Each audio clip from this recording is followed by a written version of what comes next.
காரைக்கால் அருகே அம்மன் சந்நிதியில் பூட்டை உடைத்து உண்டியலை கையோடு பெயர்த்து எடுத்துச் சென்ற திருட்டு கும்பல் போலீசில் வசமாக சிக்கினர். கைரேகை பதியாமல் இருக்க நேக்காக திட்டமிட்டு திருட்டில் ஈடுபட்டவர்களை போலீசார் தட்டி தூக்கியது எப்படி?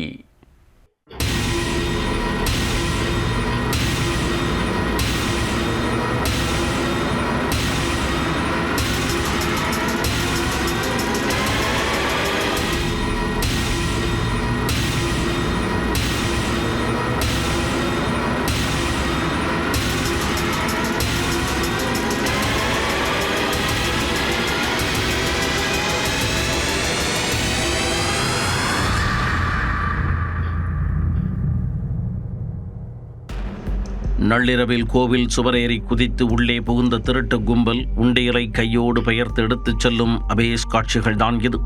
உண்டியலை உடைத்து அதிலிருந்து 15,000 ஜாலியாக செலவு செய்து அடுத்த திருட்டிற்கு ரூட் எடுத்து கொண்டிருந்த களவாணி கும்பலுக்கு எண்டு காடு போடப்பட்ட சம்பவத்தின் பின்னணிதான் என்ன?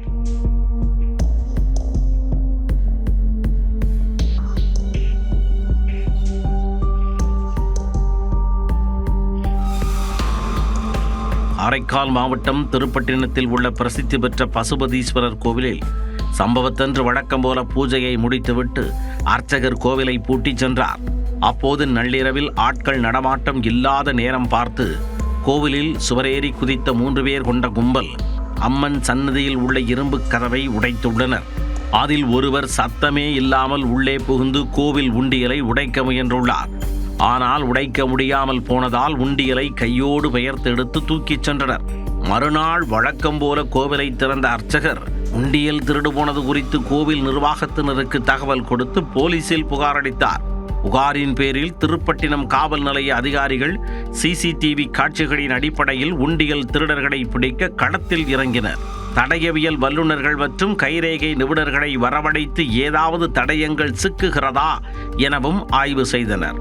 அதில் சம்பவத்தை அரங்கேற்றிவிட்டு போலீசில் சிக்கிக்கொள்ளக் கூடாது என்பதற்காக திட்டமிட்டு துணியால் அவர்களது கைரேகையை நசநசவென அழித்துவிட்டு தப்பியதும் தெரிய வந்தது.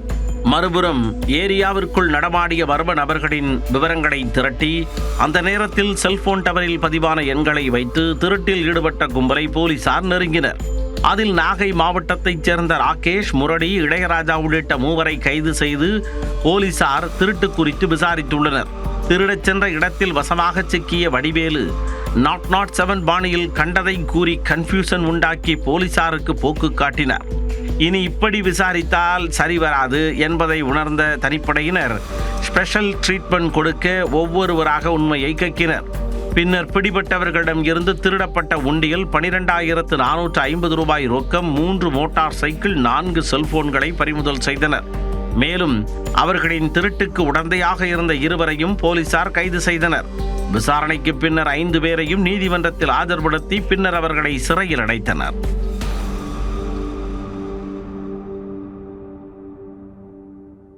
சென்னையில் கறிக்கடை உரிமையாளரின் வீட்டின் கதவை உடைத்து 50 சவரன் தங்க நகைகள் கொள்ளையடிக்கப்பட்ட சம்பவம் பரபரப்பை ஏற்படுத்தியுள்ளது.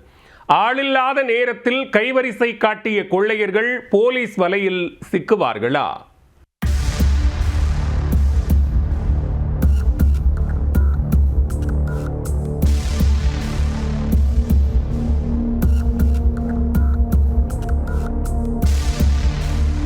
வீட்டு ஓனர் வெளியே சென்றதை நோட்டமிட்ட முகமூடி கொள்ளையர்கள் அடுத்த சில நிமிடங்களில் கதவை உடைத்து நகைகள் மற்றும் பணத்தை திருடிக் கொண்டு 2 சக்கர வாகனத்தில் பறந்து சென்ற காட்சிதான் இது. அதிகாலையிலேயே திருட்டு வேளையில் இறங்கிய கொள்ளையர்களுக்கு கடிவாளம் போடப்படுமா? சென்னையை அடுத்த மாங்காடு அருகே மலையம்பாக்கம் பகுதியைச் சேர்ந்தவர் அன்வர் பாஷா. 47 வயதான இவர் நசரத்பேட்டையில் மட்டன் மற்றும் சிக்கன் கடை நடத்தி வருகிறார். ஞாயிற்றுக்கிழமை விடுமுறை என்பதால் அதிகாலை 4 மணிக்கே எழுந்து கறிக்கடைக்கு சென்றுள்ளார். பின்னர் மதிய வேளையில் வீட்டிற்கு திரும்பியுள்ளார். அப்போது வீட்டின் முன்பக்க கதவு உடைக்கப்பட்டிருப்பதைக் கண்டு ஷாக்காகி நின்றுள்ளார். இதையடுத்து உள்ளே சென்று பார்க்கையில் பெட்ரூமில் உள்ள பீரோ உடைக்கப்பட்டிருந்தது. அதற்குள் பாதுகாத்து வைத்திருந்த 50 சவரன் தங்க நகைகள் மற்றும் 1,50,000 ரூபாய் ரொக்கம் காணாமல் போனதை கண்டு அதிர்ச்சி அடைந்துள்ளார். இது தொடர்பாக மாங்காடு போலீசாருக்கு தகவல் தெரிவித்துள்ளார். உடனே சம்பவ இடத்திற்கு விரைந்து வந்த போலீசார் விசாரணையை நடத்தினர். அத்துடன் கைரேகை நிபுணர் மற்றும் மோப்பனாய் உதவியுடன் தடயங்களை சேகரித்தனர். தொடர்ந்து அப்பகுதியில் உள்ள சிசிடிவி கேமரா காட்சிகளை ஆய்வு செய்து விசாரணையை தீவிரப்படுத்தினர். அதில் சம்பவத்தின் போது இருசக்கர வாகனத்தில் மாஸ்க் அணிந்து கொண்ட இருவர் வந்து சென்றது தெரிய வந்தது. அவர்கள்தான் அன்வர் பாஷா வீட்டில் கைவரிசை காட்டியதும் உறுதி செய்யப்பட்டது.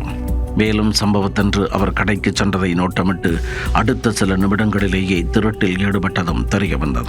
இதுகுறித்து வழக்கு பதிவு செய்த போலீசார் முகமூடி கொள்ளையர்களை அடையாளம் கண்டு தட்டி தூக்க தீவிர தேடுதல் வேட்டையில் இறங்கிவிட்டனர்.